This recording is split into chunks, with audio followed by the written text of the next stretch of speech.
Rufaidah binte Saʿd al-Aslamiyyah, the first Muslim nurse and pioneer of Islamic healthcare in the annals of Islamic history. Few women shine as brightly as Rufaidah binte Saʿd al-Aslamiyyah, a pioneering figure in medicine, nursing, and social work during the time of Prophet Muhammad.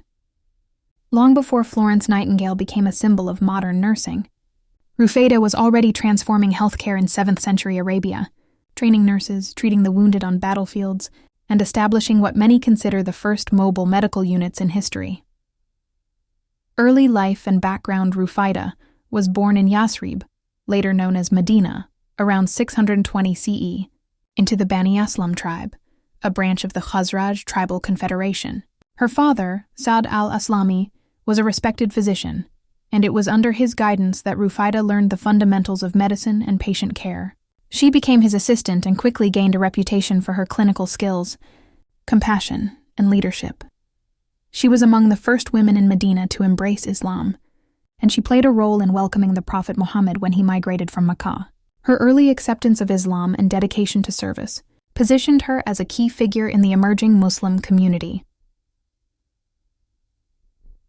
Pioneer in nursing and medicine, Rufaidah is widely recognized as the first female Muslim nurse and surgeon in Islamic history. She transformed her medical knowledge into a structured system of care, both in times of peace and war. During peacetime, she set up a tent near the Prophet's mosque in Medina, which functioned as a clinic and training center.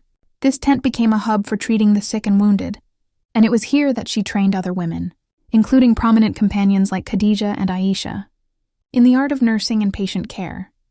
Her work was not limited to clinical treatment. Rufaidah was also a social worker, addressing the broader social determinants of health.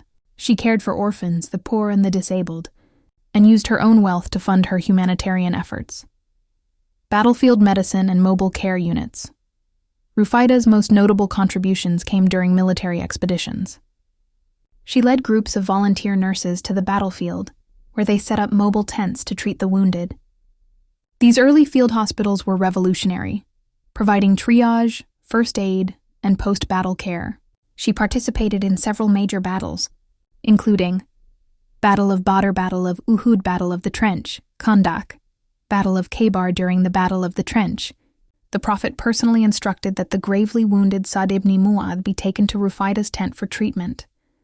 She tended to him until his death, and her care was so respected that the Prophet later granted her a share of the war spoils, equivalent to that of the soldiers, in recognition of her invaluable service.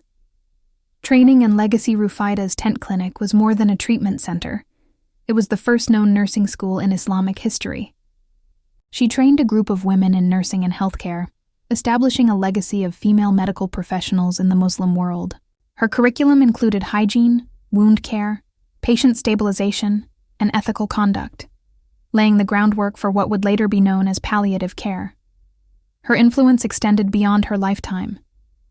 Scholars such as Ibn Sa'd, al-Bukhari, Ibn Hajar, and Ibn Abdul Barr documented her contributions, noting her piety, skill, and dedication. She was known by several names in historical texts, including Rufaidah binte Sa'd, but all accounts agree on her central role in early Islamic healthcare. A lasting inspiration. Rufaidah binte Sa'd. The al-Aslamiyyah exemplifies the integral role of women in Islamic society, not only as caregivers but as leaders, educators, and innovators.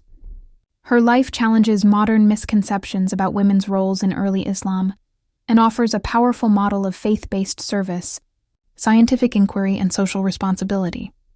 Today, her legacy is celebrated across the Muslim world and increasingly recognized globally as a pioneer of nursing and humanitarian care, more than 1,200 years before Florence Nightingale. Her story is a testament to the rich tradition of Islamic medicine and the enduring impact of compassionate, skilled women in history.